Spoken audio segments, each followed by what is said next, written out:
اعوذ باللہ من الشیطان الرجیم بسم اللہ الرحمن الرحیم السلام علیکم ورحمۃ اللہ وبرکاتہ۔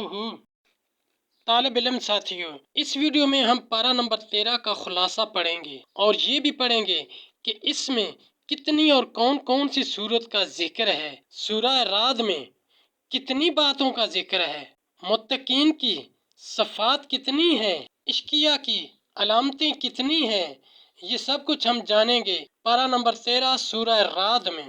دوسری صورت سورہ ابراہیم میں کتنی باتوں کا ذکر ہے، روز قیامت شیطان کیا کہے گا، سورہ ابراہیم کے اہم نکات کیا ہیں، حضرت ابراہیم علیہ السلام کی کتنی دعاؤں کا ذکر ہے اور کون کون سی دعا ہے، یہ سب کچھ ہم اس ویڈیو میں پڑھیں گے۔ اللہ رب العزت ہمیں قرآن پڑھنے، سننے، سمجھنے، اس پر عمل کرنے کی توفیق عطا فرمائے، آمین یا رب العالمین۔ بسم اللہ الرحمن الرحیم۔ خلاصہ پارہ نمبر 13 قرآن مجید فرقان حمید۔ 13ویں پارے میں دو حصے ہیں، سورہ رعد مکمل اور سورہ ابراہیم مکمل۔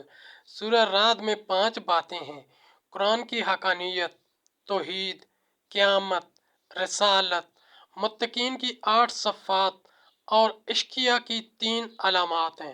قرآن کی حقانیت، یہ نقطہ قابل غور ہے کہ جن صورتوں کا آغاز حروف مقطعات سے ہوتا ہے، ان کی ابتدا میں عام طور پر قرآن کا ذکر ہوتا ہے۔ ان مخالفین کو چیلنج کرنے کے لیے کہ جو قرآن کریم کو معاذ اللہ انسانی کاوش قرار دیتے ہیں، توحید، آسمانوں اور زمین، سورج اور چاند، رات اور دن، پہاڑوں اور نہروں، مختلف رنگوں، ذائقوں اور خوشبوؤں والے پھلوں کو پیدا کرنے والا وہی ہے، اور موت اور زندگی، نفع اور نقصان اکیلے کے ہاتھ میں ہے۔ اللہ نے انسانوں کی حفاظت کے لیے فرشتے مقرر کر رکھے ہیں۔ قیامت، مشرکوں کو تو اس پر تعجب ہوتا ہے کہ مردہ ہڈیوں میں زندگی کیسے ڈالی جائے گی، جبکہ در حقیقت باعث تعجب بعد الموت نہیں، بلکہ ان لوگوں کا تعجب سے یہ کہنا باعث تعجب ہے۔ رسالت، ہر قوم کے لیے کوئی نہ کوئی رہنما اور پیغمبر بھیجا جاتا ہے۔ متقین کی 8 صفات اور اشقیاء کی 3 علامات۔ متقین کی 8 صفات: وفاداری، صلہ رحمی، خوف خدا، خوف آخرت، صبر، نماز کی پابندی، صدقہ، برائی کا بدلہ اچھائی سے۔ اشقیاء کی 3 علامات: وعدہ خلاف، قطع رحمی، فساد فی الارض۔ ساتھیوں، اس ویڈیو کے اس حصے میں اب ہم سورہ ابراہیم کے بارے میں پڑھیں گے کہ اس میں سورہ ابراہیم میں کتنی باتیں ہیں، کیا کیا اس کے اہم نکات ہیں، کتنی ابراہیم علیہ السلام کی دعاؤں کا ذکر ہے۔ سورہ ابراہیم میں 5 یہ باتیں ہیں: توحید، رسالت، قیامت، چند اہم باتیں، 6 دعائیں۔ توحید، تمام آسمانوں اور زمینوں کو اللہ نے بنایا ہے، اسی نے آسمان سے پانی اتارا، پھر انسانوں کے لیے زمین سے قسم قسم کے پھل نکالے اور پانی کی سواریوں اور نہروں کو انسانوں کے تابع کر دیا، اور سورج اور چاند، رات اور دن کو انسانوں کے کام میں لگا دیا۔ غرض جو کچھ انسانوں نے مانگا اللہ نے عطا کیا۔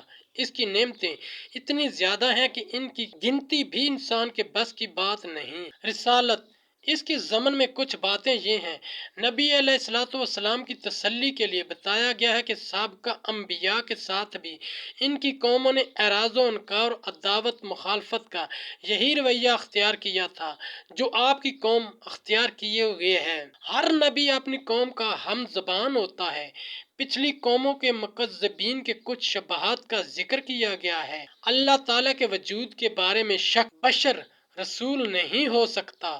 تقلید اباح، ان شبہات کی تردید کی گئی ہے۔ قیامت، کافروں کے لیے جہنم اور مومنین کے لیے جنت کا وعدہ ہے۔ جنت کی نعمتوں اور جہنم کی ہولناکیوں کا ذکر ہے۔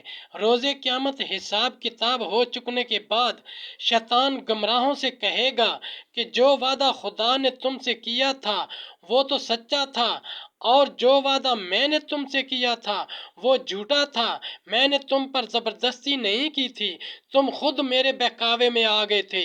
اب مجھے ملامت مت کرنے لگو، بجائے اپنے آپ کو ملامت کرو۔ چند اہم باتیں: شکر سے نعمت میں اضافہ ہوتا ہے اور ناشکروں کے لیے اللہ تعالیٰ کا سخت عذاب ہے۔ کافروں کے اعمال کی مثال راکھ کی سی ہے کہ تیز ہوا آئے اور سب اڑا لے جائے۔ حق اور ایمان کا کلمہ پاکیزہ درخت کی مانند ہے، اس کی جڑ بڑی مضبوط اور اس کا پھل بڑا شیریں ہوتا ہے، اور باطل و دلالت کا کلمہ ناپاک درخت کی مانند ہے، اس کے لیے قرار بھی نہیں ہوتا اور وہ ہوتا بھی بے ثمر ہے۔ اللہ تعالیٰ ظالموں کے کرتوتوں سے بے خبر نہیں۔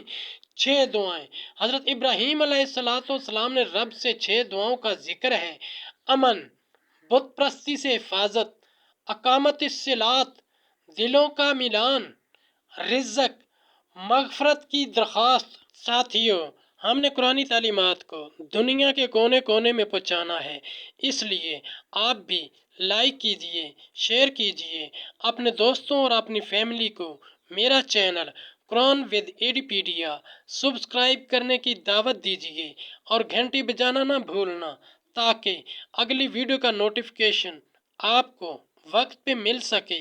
اس صدقہ جاریہ میں آپ بھی حصہ لیجئے۔ اللہ کریم ہم سب کی نیک اور جائز حاجات پوری فرمائے، آمین یا رب العالمین۔